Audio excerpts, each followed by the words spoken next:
Hello everyone and welcome to episode 2 of Wild Ramblings. Nice. Today we are going to be talking about quite an interesting subject, I think. Yeah, so it's an area of expertise for Matt, I would say. Sort of, I suppose. It's vaguely. So we're recording this just before Valentine's Day.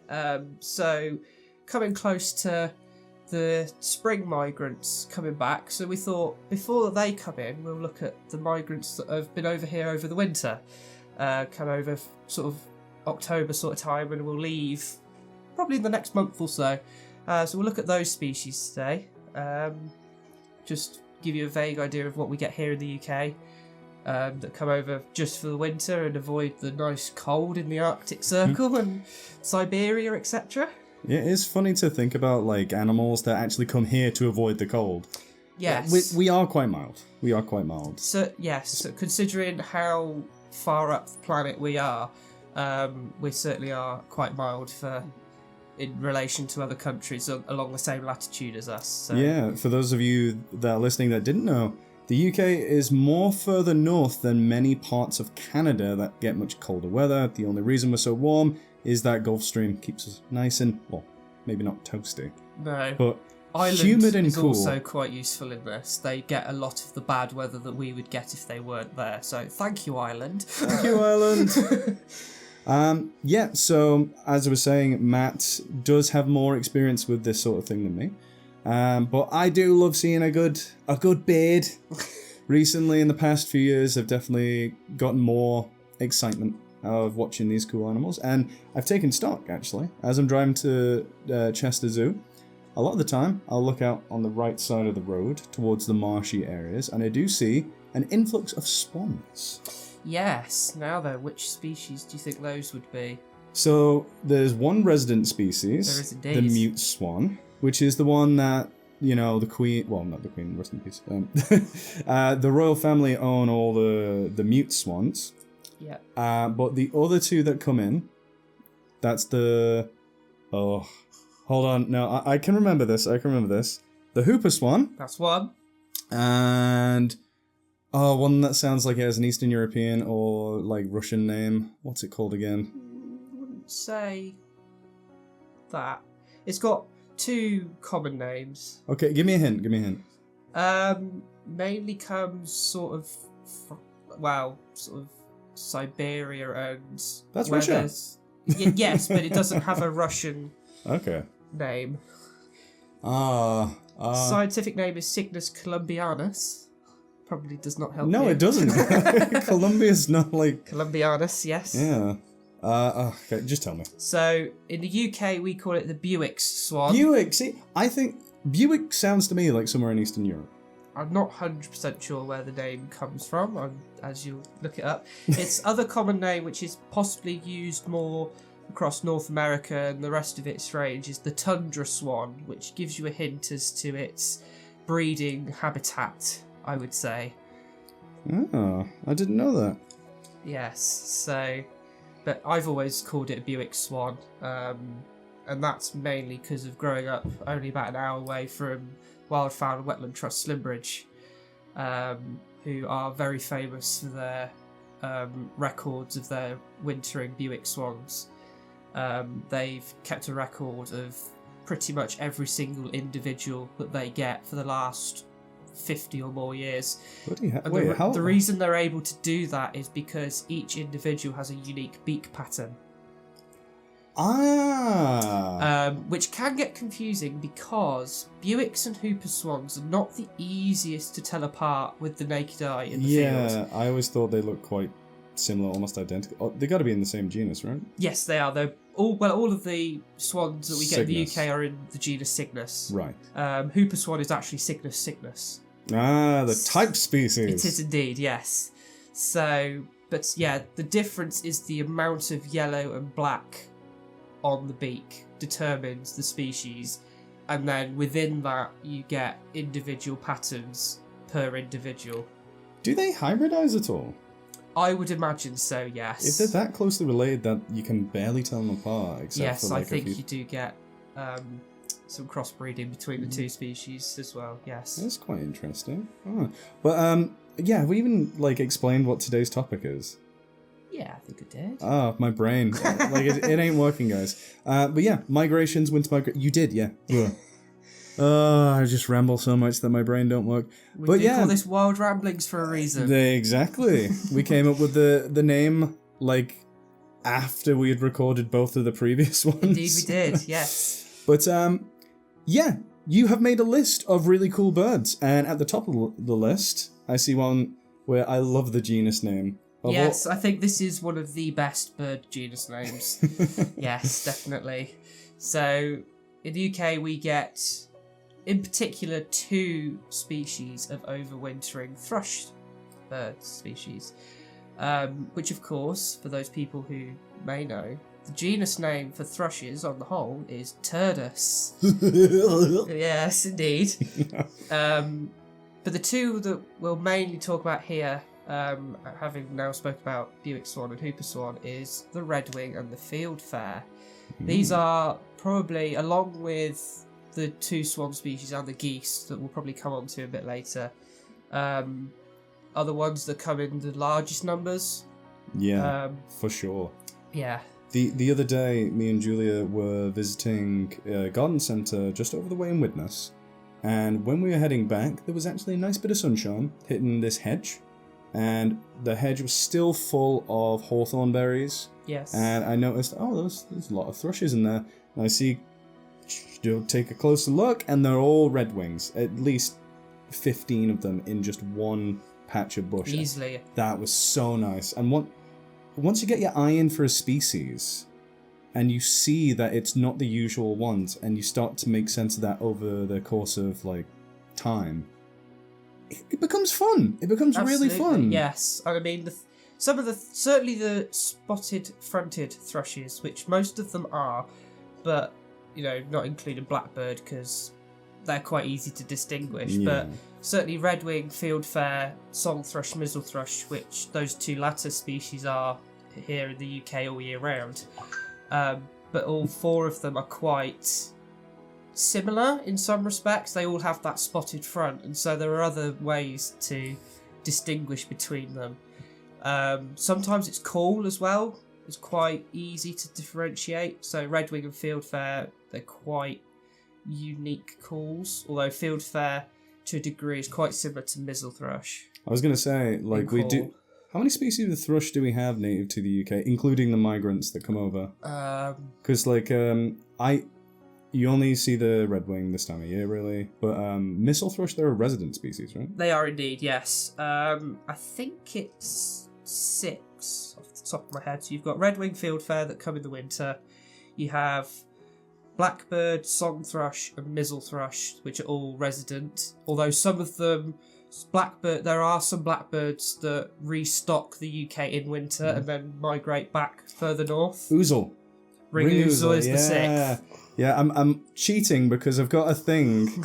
I got you one of those, didn't I? You did indeed, yes. The British birds, and it's got some interesting birds that you never really see unless you're extremely lucky, like the hoopoe or hoppo or whatever you want to call it. I call it hoopoe, but there is a bone of contention on how to pronounce it, so that might be another subject for another day. Yeah, absolutely.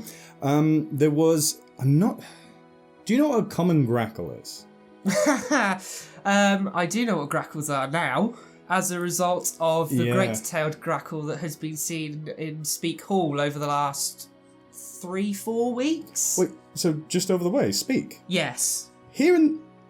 I heard that it was in the UK. I didn't know it was in Speke. There's one in Speke, and there's been one in Sussex, I believe. Oh, no. The reason why that's been such a... I know we're going off topic here, but... Look, they're migratory birds. They're not. Accidentally. It's a complete and utter accident that species is here, so it's not naturally a migratory species. Yeah, but they by the word of migration, they migrated...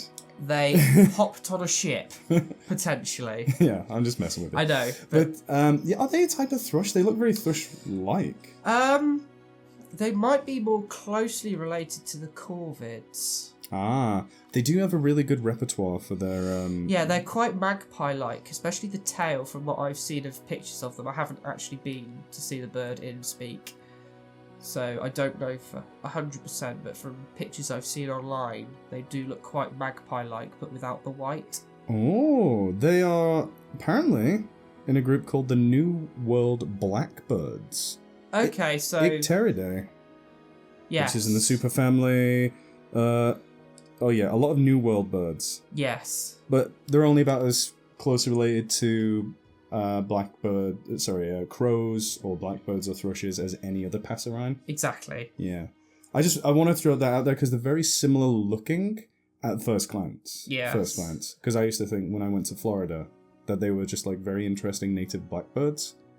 But no. Anyway, I just wanted to go off topic for a second because I knew you'd know about new birds on the block. I just hope those two, it's not a male and a female, and I hope they don't meet and start a new like invasive species. Hopefully not. I mean, it's quite a way, because if they're not a naturally migratory species, for them to travel between the south coast and up here near the Mersey, that would probably feel like quite a trek. But they are disoriented. True. So, who knows? I mean, I don't know their complete life cycle and what their diet is, etc. off the top of my head.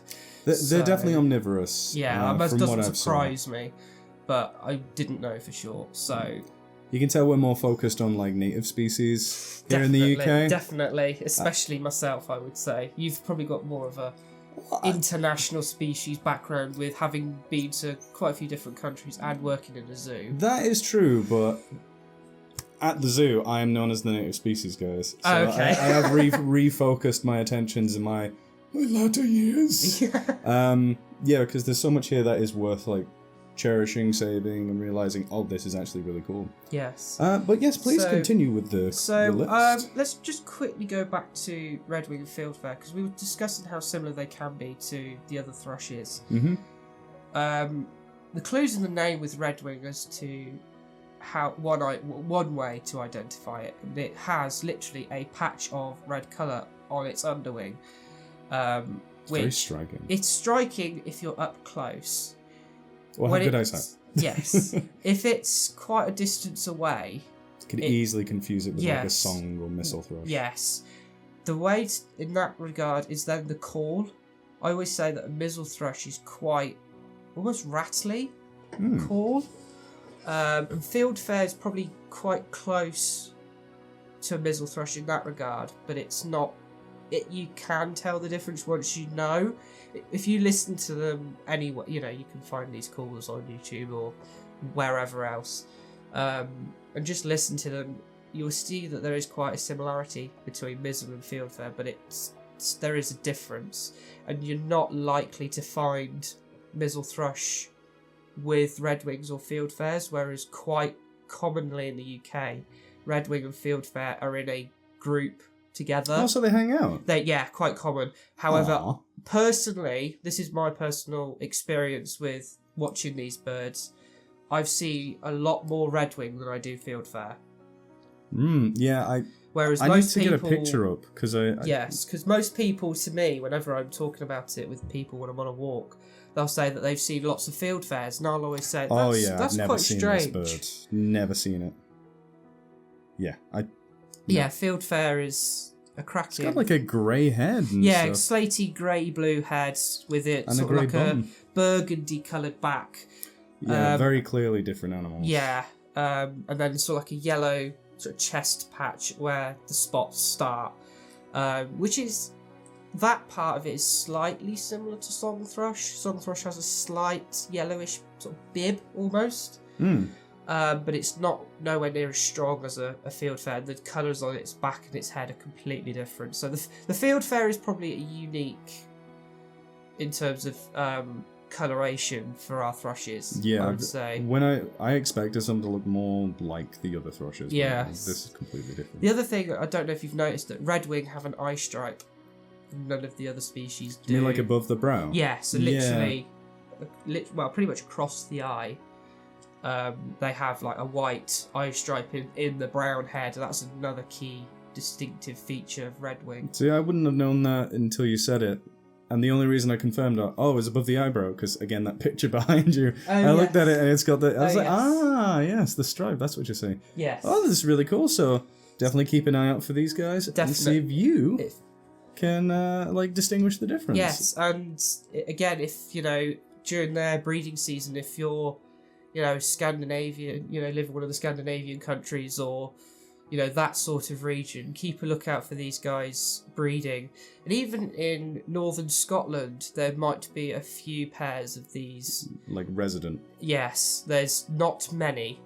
I believe they are either amber or red listed in the UK because of that. You reckon that's like a climate change thing as well? Because as it's getting warmer, their population, by the looks of things, would be... well, my assumption would be they'd be pushed forward almost. Yeah. Because if they prefer the northern, more boreal zones of of Europe, of the continent. Yeah. And Scotland is just at the top of that. Yeah. As it gets warmer, they might be pushed out of the country. Yeah, I would think so, quite possibly. No, it's a shame. Hopefully that doesn't happen. Maybe they can adapt in time. Yeah, hopefully so. But swans? Unless we talked enough about them? Because I'm looking at your list, I'm like, those two... Yeah, those are certain, and, along with Redwing and Fieldfare, the swans that we mentioned earlier, Buicks and Hooper, or Tundra for Buicks if you're North American or... I didn't even know they went by a different thing. No, apparently they are the same species, because there is a confusion in terms of scientific naming as well. What? With those, so I think that's the entire point of a scientific name, so we don't get confused on the species. Yes, I think it's there might be more genetic tests because as we'll move on probably soon to the geese. I'm certainly very confused with the geese that winter in the UK because. There's been quite a few changes due to genetic studies as to what is actually a subspecies or if they're two separate species. We'll come on to that shortly. Okay. I think. Yeah. In fact, we'll come on to it now. Yeah, go on. So, lead the way.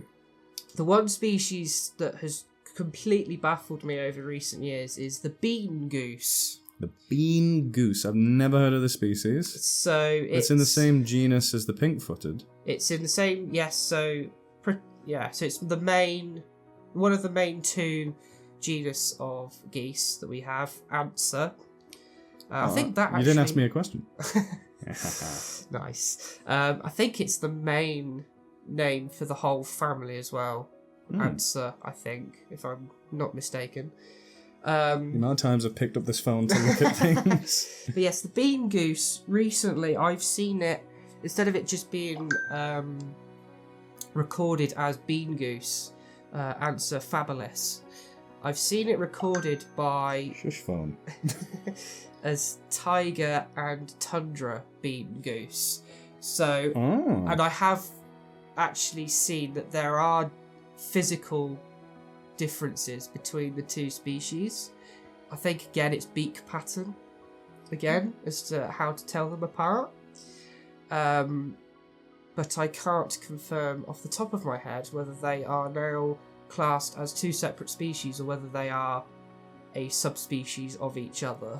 Definitely depends on the authority that you're asking as well, because I personally do not agree with the IUCN's determination of tigers, for example. They say there's only two species of tigers. I think that's silly. Considering the vast morphological differences between, say, a Sumatran tiger and I think one of the other mainland tigers is a member of that same... Oh no, sorry, I'm getting confused. Bengal tigers and Siberian tigers are considered the same species. Yeah, which... Panthera tigris. Yeah. Which... Why? I don't understand, because that's even the same subspecies, let alone same species. You'd be happy to admit they're different subspecies, but the fact that they've been given the same third scientific name for subspecies completely just doesn't make sense to me. Exactly. It throws out... It's confusing. But according to this source, Wikipedia. Classic. Yeah, when you type in bean goose, it has a complex, a species complex. Right. So So it is. So tiger bean goose is now the one that is Anser fabilis, whereas tundra is Anser ceratrostis. And the pink-footed goose is Anser brachyrhynchus. I'm so proud of myself for reading that. That's a brilliant one, yes. Brachyrhynchus. But see, now I would never have put pink-footed goose in that category at all. Not at all. Because it's totally... Its beak is a lot shorter and its feet are very pink. Whereas both and the its face as well. Yes, the bean geese... I love saying bean geese. Why do they call them... Is it because they're small like a bean? I don't honestly know. 'Cause, I gotta look this up. But the bean geese have got very orange legs and orange patting on the beak, and their beak structure is much bigger than a pink-footed goose. Yeah, but it is... To play devil's advocate when it comes to like this sort of thing, are there environmental factors that mean that these things occur in certain populations? Is that speciation, or is that just like what's the word I want to use? Not phonetic. Phenotypical expression. Ooh, So within the same species. So correct me if I'm wrong.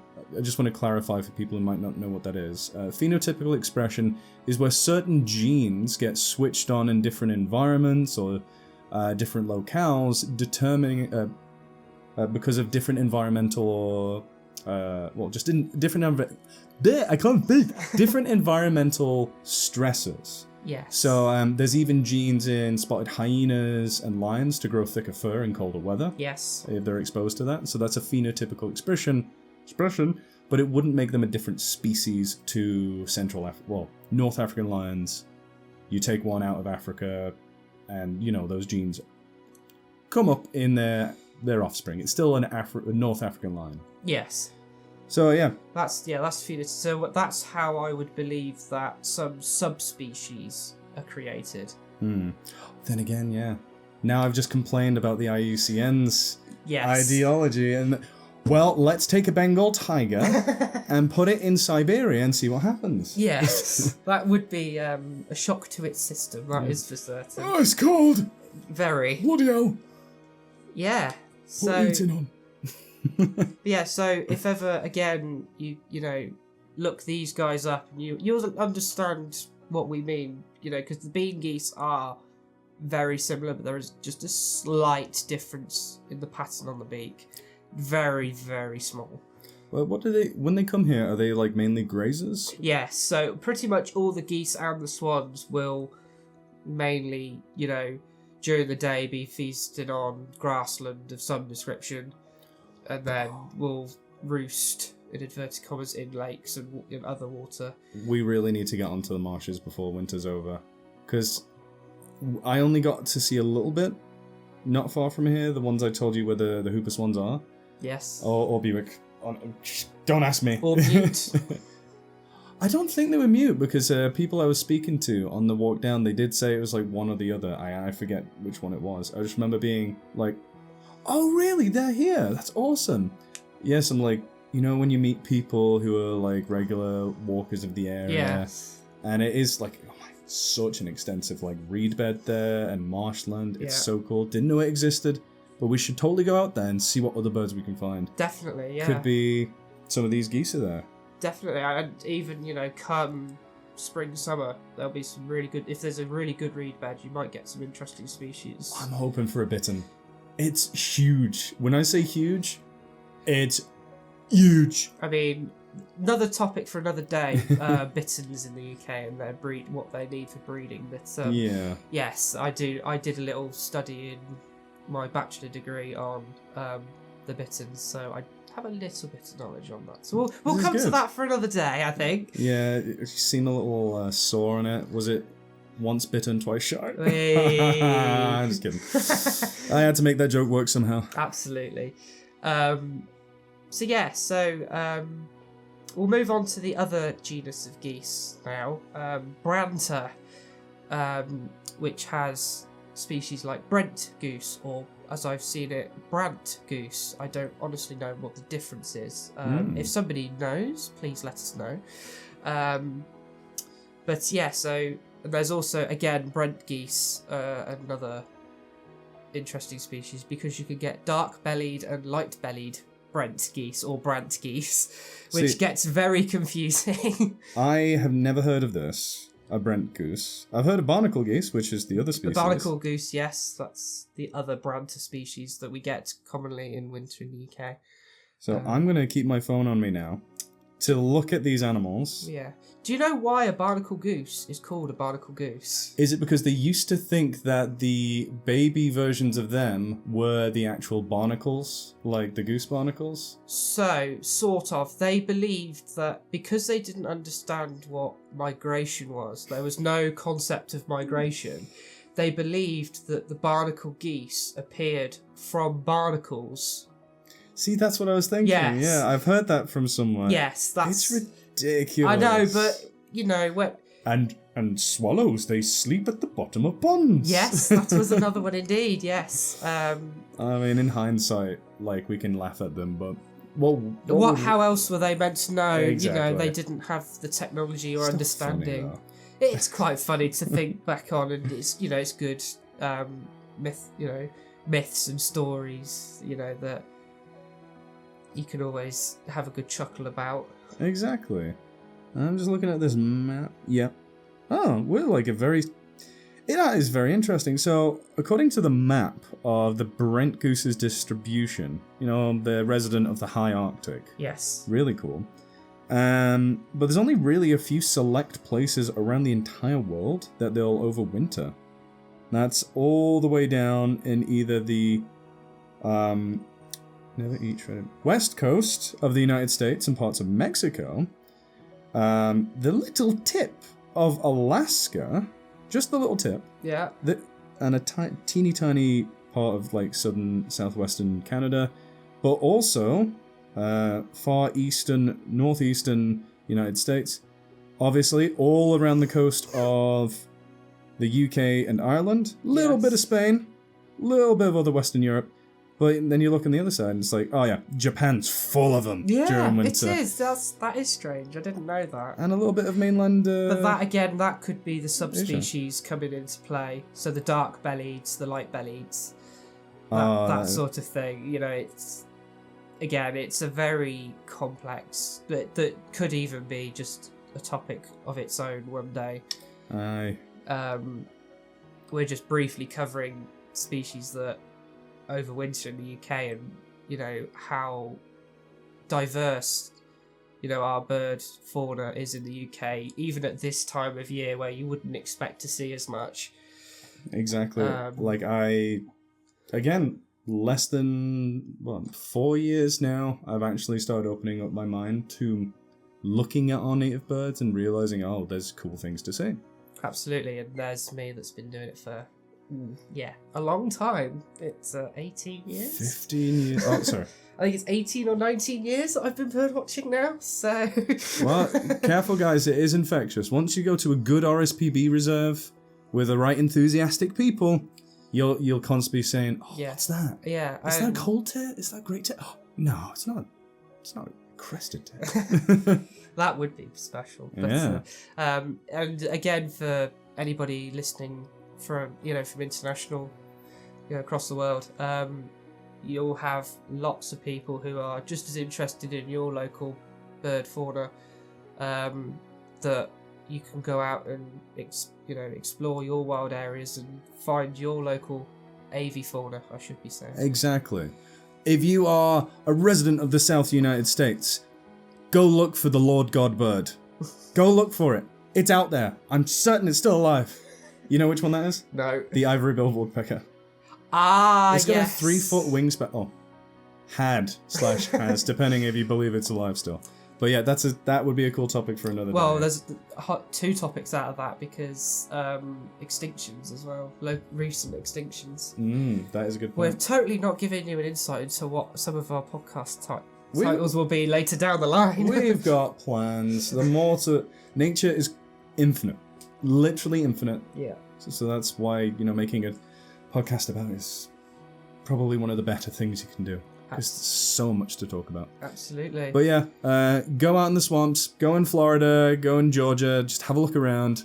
If you can find one, leave it be. But, take pictures and videos. Absolutely. From a safe distance, I may add. Yeah. I've been lucky with a few of these species to have gotten relatively close, even though they're wild wild animals. And that's, again, because of Slimbridge. They... feed them quite regularly, and all of the geese and the 2 swan species I've seen at quite close quarters because of that. So if you've got anywhere local to you that is similar to that, then I definitely recommend checking it out at any time of year, not just winter. Any time of year, head down there. Exactly. And here in the UK, unfortunately, we don't have like the wilder national parks. But if you are from the UK, you're new to this, the RSPB, probably the closest thing we will get for right now in terms of like places that put nature at the forefront of an experience. Definitely, yes. So like I've been to state parks in the United States and I've been to RSPB reserves and they're very, very similar. Yeah, just the size difference would be the key difference. Depending on the state park, yeah. Yeah. National parks are a different scale altogether. True. State parks, really similar, really cool. You go in, like, they suggest a fee, not really demanded to give one. It's kind of like... It's just cool. So if you're in the States or Canada or any other place in the world that has these state national parks or local charities like the RSPB in the UK, feel free to look that up, see if you want to figure out what we're talking about. These are the best places. Definitely, and Wildfowl and Wetland Trust, the headquarters of Slimbridge, like I mentioned earlier, in Gloucestershire, is one of the best places in the UK for it. But there are 10 other Wildfowl and Wetland Trust sites across the country, so if you want to look up their website, go for it. Their logo is a swan as well, ironically. Or not so ironically. Now, which member of the genus is it? Is it a hoopoe? Is it? I would imagine it's probably Buick's, considering how famous they are for their recording scheme at Slimbridge for them. I'd be very surprised if it wasn't one of those. Do they also run Martin Mere? Yes. Cool. Yeah, Martin Mere, another great place. You can see all sorts of birds from around the world, including my favourite goose, the nene. Yes. Yes. Is that a member of the same genus as these other strangely named ones? I would put it in Branta, personally, out of the two, but there might be another genus that one is in. I'm going to quickly look this up. The nene, if you are wondering, is a Hawaiian endemic species, has had its numbers drastically reduced. Branta. It is Branta. There's wild populations here in the UK. Yes, but that's... Introduced, obviously. They're not native. No. They're only native endemically to Hawaii. Exactly. But, just, again, let's put this down as something maybe in the future we talk about. Yes. Backup populations. So things that are not native to a region, but they're doing well in the introduced area that they live. Like, good examples are, like, Asian water buffaloes, doing not too great in Asia, but they're doing great in Northern Australia. The nene, doing okay over here. Redwoods, doing okay over here. I was going to say, I'm surprised you haven't mentioned another tree, actually. That's the monkey puzzle. Yeah, monkey puzzle. Like, there's a ton around here just in gardens, but in South America where it's native to, it's like clinging on for dear life. Yeah, so... Keep an eye out for that one. Yes. Write that down! Next bird. Let's talk about a species that North American people will certainly be aware of, as most of its breeding range is across the whole of the North American continent, and that's what we call here in the UK the Great Northern Diver. But you guys in North America call it the common loon. Yes. I actually... I really want to see one. It has the best bird call in the world to me, and that's because I'm very biased. It sounds very wolfish. For those that don't know what it sounds like, I'm going to play one now. So cool. it's just so like mystical and magical. Yes, it really is. Did you say you've heard one before? Or have I've you not seen heard. one? I've seen the Great Northern Diver here in the UK. Its winter map for distribution online is slightly skewed. It says that it's all around British coasts. Except Northern Scotland for some reason. On the one I just saw. Yes. However, I saw it at the Cotswold Water Park, which, if you know your British geography at all, And I don't. you will realise that the Cotswolds is nowhere near any of our seas or coastlines. So it must have been accidentally blown inland from the coast, which is, or it may have ended up there because it's certainly been seen there. Actually, the past few years, there's certainly been an individual or two, so it might have actually just found a really good site for it. Well, to be fair, like when you see them in Canada, in the United States, they're not shy of lakes at all. No. And it's like a lot of our birds we associate with marine areas, like cormorants. Yes. Great example. Get them all the time on the canal, just outside here. Yes, and on my wetland bird surveys in both Princes and Sefton Park in Liverpool. Exactly. I feel like we're just a bit too rigid sometimes with like, say but a lot of maybe the older conservationists or like nature people be like, no, they are found here and only here. Yes, it could just be a case of the data hasn't been updated yet. Yeah, could be that too. That's also a possibility. But yes, very interesting species. Sadly, because it was over here in the UK in the winter, in fact it was early January, quite a few years ago that I saw my Great Northern Diver, it wasn't in its fantastic breeding plumage. Oh yeah, the black and white spotted night sky almost. Yes, instead it was, I would almost say, like great white shark sort of coloration in terms of it was grey on top, white on the bottom. Counter shading. Yes. Can I quickly explain counter shading? You can indeed. Okay, so for those of you that don't know, counter shading is a really cool evolutionary phenomenon that occurs in so many different animals, from crocodiles, sharks, penguins. Basically, the underside of the animal is lighter, so that animals observing them from below, looking up, find it hard to see them because the sky above them is also light. But on their backs, it is darker, so that animals looking from above down onto them, they are camouflaged to the darkness of whatever they are against. So think about that. Killer whales, great white sharks, a lot of crocodile species. Really, really cool. And loons as well. Yes, absolutely. Especially in winter. Actually, no, both plumages, actually thinking about it, especially with common loon, Great Northern Diver. They are counter-shaded, like you say. But in the UK, did you know that the Great Northern Diver is a Schedule 1 species on the Wildlife and Countryside Act 1981? Uh-huh. So, like, it gets special protection? It's specially protected in the UK. Too bloody right, mate. Pretty much, there's so many different bits of legislation that either don't apply or do apply to different species. I know, it's really very strange. Confusing. Yes. Because I'm glad that they're protected, but aren't all like wild birds protected under the Wildlife and Countryside Act? They are, anyway? but I think some are scheduled and some aren't. I see, okay. I think it depends. Like even gulls? Well, I don't think there's many, if any, gull species in the UK on the green list.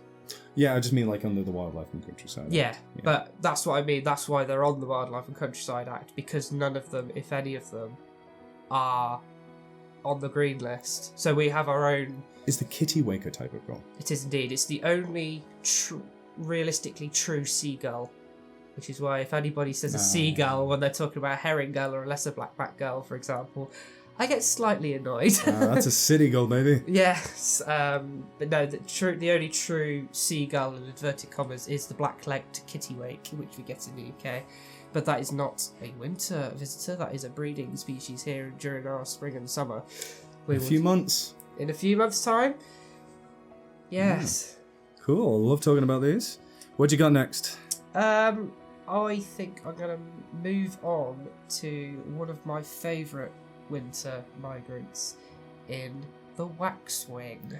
I've never seen a waxwing, but I always see those memes of them ingesting berries that have gone off a little bit, so they get drunk, and they just like They're really vulnerable. Well, all of our thrushies can do that too. If you've got an apple tree in your garden, you've got apples on the floor in the winter, one really good way of seeing redwing and fieldfare up close, sorry to go back to these two. How dare you? I know, but one really good way of seeing them is if you've had some snow, putting out some apple or having apples left out that have fallen off an apple tree. They're attracted to that as an extra food source because they can't get at some of their other food sources, especially later in the winter. So it's kind of like necessity opposed to like, oh, they actually like this. Some and some, I think. Yeah. Because say most of their berries have gone by this time of year, mid-February. Normally, most of their berries would have gone by now, and they would turn to eating invertebrates out of the soil now before they fly back north. But if we have a real sharp cold spell and some snow, those apples could then be a lifeline. And it's also really good for us, humans with a nice back garden with an apple tree in the back, or just got a spare couple of apples that we haven't eaten, been left in the fruit bowl for a few weeks and they've started to go off. Yeah. I'm not going to eat them, might as well just give them to the birds. Chuck them out for the birds, and you will no doubt get redwing or fieldfare if they are in your area. I am sure that I am like the best friends of a lot of the birds around here. Because you see over there, it's Sooty's like food dish, my cat Sooty's food dish. Yes. Sometimes she won't eat all of it, and it'll start to, go a little stinky from like being left overnight. She won't touch it, so I'm like, okay. And I actually leave it outside on the wall for the like magpies and stuff. I even give them a call. I go to get their attention. That's pretty accurate, actually, for a magpie, to be fair. I'll give you Thank you, I practiced. You should hear my wolfhound. That's for another video. Yeah. So what else is cool about these waxwings? All I know is that they look cool and they get drunk. They do look cool.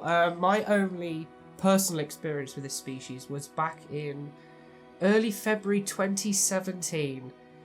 Long time It is a long time ago, and I remember it because it was my first and only time seeing the species, and it was in my home village, which I did not expect. I was, I'd been 17 at the time, nearly 18, thinking, I'm going to have to travel miles and miles to see this species, and then it's literally half a mile up the road from me in my home village, just eating off of this tree that I didn't even realise had some white berries on it.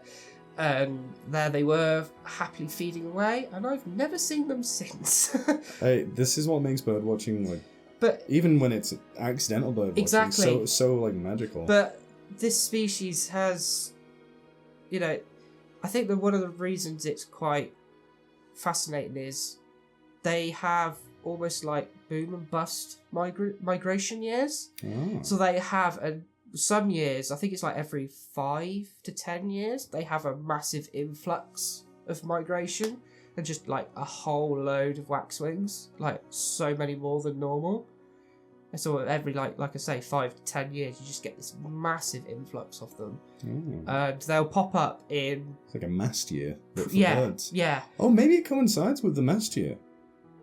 Possibly with the berries. Yeah, because a lot of a lot of the fruiting trees will also coincide.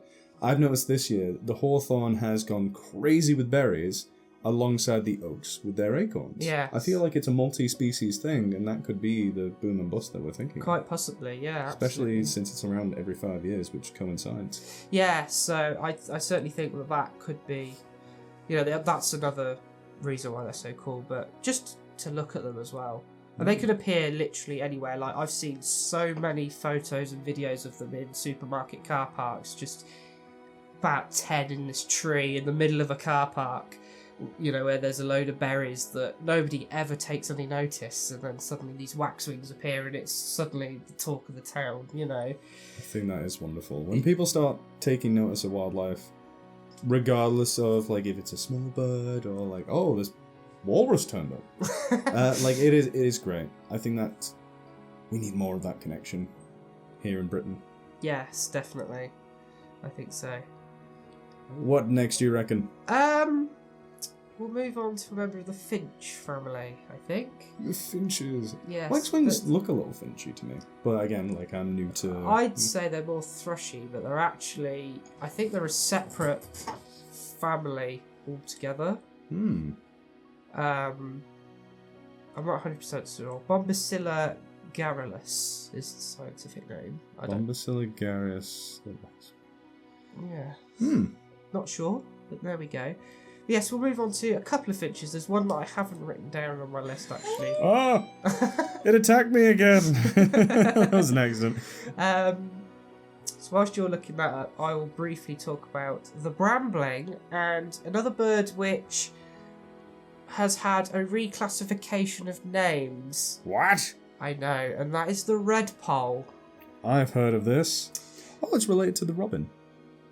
Oh, waxwing. Yeah, yes. waxwings and robins are both members So of it's the flycatcher family. Muscicapida.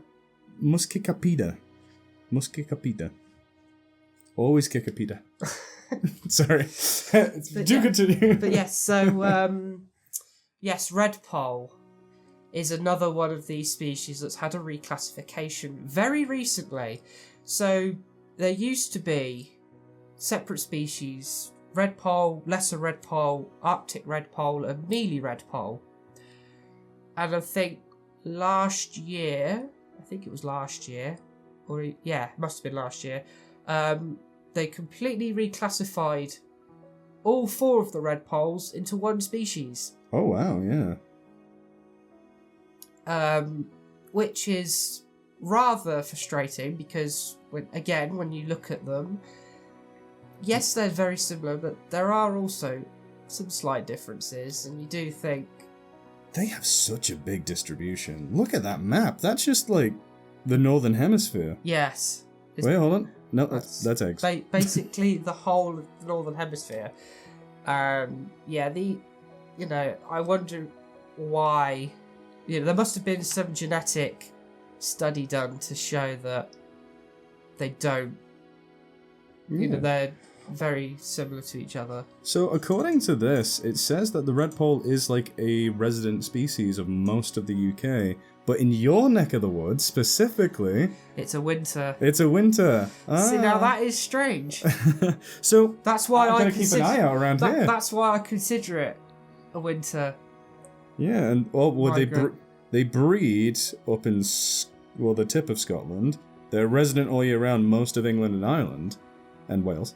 Of course. Yes. And just like this weird dome of like... From like the Isle of Wight north up to like, my neck of the woods and Gloucestershire, the Cotswolds, and a bit further north up towards Birmingham. Isn't that such a weird distribution? That is very strange. But yeah, technically a winter migrant. Yes, for me. But the brambling definitely is a... Keep putting the phone away, and I want to look at these species because I am learning a lot of new birds. So brambling, for anybody who is, good on their bird identification, is quite similar to a chaffinch in some respects, particularly the female. The female of this species, they are one species that shows sexual dimorphism, which is a topic for another day. I have noted down not too long ago. Females of both brambling and chaffinch are quite difficult to tell apart. It's almost like any female duck. Yes. Yeah, they tend to look the main identical. difference with brambling is they're slightly more orange. Okie doke. But the males for me are very different to chaffinch. They have. I see what you mean in these pictures. Yes. Ah. Yes, but the males are quite different to chaffinch. In my personal opinion, if you compare them online yourselves, you can make up your own minds on that one. Apparently, this species is vagrant in the United States and a little bit of Canada, and that's like a big amount of. Yes, that's. You reckon that's storms blowing them off, or they're jumping on ships again? Yeah, it could be either. Stop jumping on ships, little birds. There's nothing there for you. Unless people are transporting grain openly. Yes, that would be. And then the rats will get you. Indeed. But yes, brambling is a lovely little finch. that I think numbers-wise has been struggling recently. Oh. And I actually had to look up on my checklist that I keep of the bird species that I see to when I last saw one, and it was January 2019. Ah, so that's a good while. That's a good while ago. And even though they're supposed to be like in this region of England, I've never seen one. They're quite Or taken stock of it. They're quite secretive, I think. Yes. So, but again, a little cracking little bird, I must say. They are very cute looking. Yes. Yeah. What we got next? Sure. Yeah. So there are 3 or 4 waders that we haven't mentioned. Love a good wader by the ocean or river we are here. It's a good place to see them. It is indeed. And in the spring, I look forward to seeing and hearing the oyster catchers come back. Yes, indeed. Yeah, a cracking wader. But the 2 that are probably the most winter migrant out of our waders are black-tailed godwit and the sanderling. I've heard of I've heard of both of these. Sanderling, I looked up the scientific name earlier, and it is a cracking one because it sounds like an actor's name, very similar to Calidris Alba. That's it's nearly Idris Elba. Yeah, I just thought it is Idris Elba, but just a little bit on top. Yeah, Calidris Elba. Yeah. Oh yeah. Sorry, yeah. It's but sanderlings are again. Oh, I think I've seen these, like on the river nearby. I think I saw them as well on a uni trip. Oh yeah, they are part in this area. Look at that. Yeah. Hey, be proud. That I think was one of our trips over to Ainsdale. There's, when we were doing our sand dune trips at uni. I'm fairly sure that I saw some sanderling on the coast, literally on the shoreline, feeding away. Little white wading bird, and I mean little. Sanderlings are not very big. Yeah, I've definitely seen these birds in the past on the River Mersey. Yes. Feeding and thinking, what is it? Looks like a tinier version of some of the other like wading birds. I'm trying to remember them off the top of my head. Like they look a bit like a sandpiper, a tiny bit. Yes. To the untrained eye, obviously. Yes. Well, I think most people would probably think the same of sandpipers. There are different classifications within the waders. Sandpipers is just one. Plovers is another. Ah, yes. I'm not 100% sure where sanderling come in. Ah, so a lot of the sandpipers, like the spoonbill sandpiper and the curlew sandpiper, broad-billed, sharp-tailed, and stilt sandpiper, they're all in the same genus as the sanderling. Oh, okay. Yeah, yes. A lot of them. Damn, least sandpiper, little stint, white-rumped sandpiper, buff-breasted sandpiper, pectoral sandpiper, semi-palmated sandpiper, can't forget that one, and western sandpiper, yeah. So, they are a little sandpiper, essentially. Yes, and certainly one of the smaller ones. Not necessarily the smallest, though. But black-tailed godwit, which is probably our second largest wader in the UK, or third after curlew and whimbrel, is definitely on the UK red list. And I know this because they do breed, I think, again, northern Scotland. But I think there's only about 45 pairs. Oh, wow, yeah. It's UK near breeding pairs. Globally, it's near threatened. Yes. And in the UK, we get 44,000 in the winter from Iceland. Wow. They must, That must be quite a large proportion of the population. I can't remember the exact percentage, but it's... Well, they have a resident range in southern England and Wales. Yes. But, those breeding populations for the winter coming over, that is something. It's literally like... Or they're breeding. It's 44,000 that come over to the UK from Iceland in the winter. Bloody hell. But they are, like I say, I'm fairly sure, a red-listed species because there are so few breeding pairs. And again, Slimbridge, I believe, have been doing some work to up their breeding numbers in the UK. But again, it's another example of our population being heavily boosted over the winter by migrants. You know, a bit like blackbirds I mentioned earlier, and robins as well. I was going to say, one. like, isn't it like mainly the male blackbirds that come visit here and the females stay local? Or... Possibly. Because I have noticed, like, there's always an influx of the blackbirds, and then, come spring again, there's a lot less. But I've seen one female this winter, off the top of my head. But I've seen a bunch of the male blackbirds. Yeah, actually, that's probably a good point. Thrushes are weird, man. They are. But there again, all birds are, in a way, strange, but in a way, really, really cool. And I definitely recommend that if you want to get into seeing these guys, definitely starting with your local spot or a local charity or local guided tours, anything like that. There's always going to be some Twitcher or bird watcher out there that's eager to share their love of these animals. That is the one thing with that community is if you show any sort of interest, they will talk about it. You know, they're quite easy to spot. You know, you'll see me at Slimbridge, for example, with my binoculars around my neck, my tripod with my spotting scope on my back, and then my camera on my waist. If they have a big a big camera, I caught myself. I mean, I think we swear in this anyway. I can't remember. It's fine. But if they've got a big camera, big lens, and especially if they have a spotting scope like Matt has, they are diehard bird lovers. So the right people to speak to. Definitely. And if you'll see, you'll know when there's a bird of interest around because you'll be walking along one day and randomly there's like a group of like real enthusiasts with their scopes on their tripods just in the, right in the middle of the path. You're thinking, what are they doing here? What's going on? You'll just go up to them. They'll tell you. They'll tell you exactly what's going on. There was a shrike spotted in one of my dog walking routes, and I remember just seeing a bunch of people there, like being like, "What's going on?" Yeah. And later you told me a shrike was spotted in Runcorn. I was like, "That's why the weirdos have come out again." But no, it happens all the time. Whenever I see a group of bird watchers in the nature reserves where I visit to walk the dogs, I always ask them, anything cool in the area?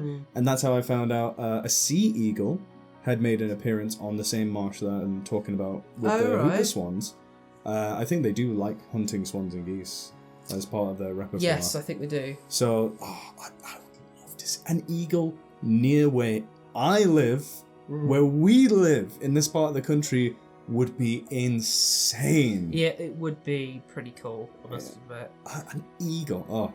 Anyway, that's not a migratory bird, that's a resident. But any other species before, because we're getting close to the hour mark? We are indeed. I don't think there's too many more. There's one other that I'd like to mention, because I was actually surprised that it's a winter species and not a breeding species, and that's the little auk. So are they like... So they were made in the base of Mount Doom, right? Like, you would think so, but no, it's a different spelling, my friend. Auk as in A-U-K. A-U-K. A cousin of, rest in peace, the original penguin. Yes. Is it the same genus, Penguinus? Or something like that? No. So, little auk is... I'm not quite sure how to pronounce it, but it's Ali, I think? A-L-L-E. So again, the type species for the genus, I would imagine. But yes, a very close relative of the great auk, as you are referring to, which again could be an episode in its own right. Again, recently extinct. Yes. God, that could be like a million different species. Yes. I mean, different episodes. Yes, it certainly could. Unfortunately. But yeah, little auk, because when I think of auks in the UK, I straight away think of puffins. Yeah, I think you're the one who told me that they are an actual type of auk. Yes, all of those are in the same family as little auk. They all breed here in spring and summer. But little auk are winter visitors, which surprised me. Yeah, I've never seen these guys. Look at that. They are tiny. Pointed bill. Yes. When it comes to an auk, I usually think of a more like it juts out a bit, almost like a seagull's a little bit. I certainly don't associate a tiny beak because it is quite small for an orc. Ali, you were right about Yes. Yeah, it's a fascinating little bird. Again, shows your camouflage, your contrast camouflage that you were talking about earlier. Counter shading. Yes. They do look like penguins. They all look like penguins. To a degree, yes.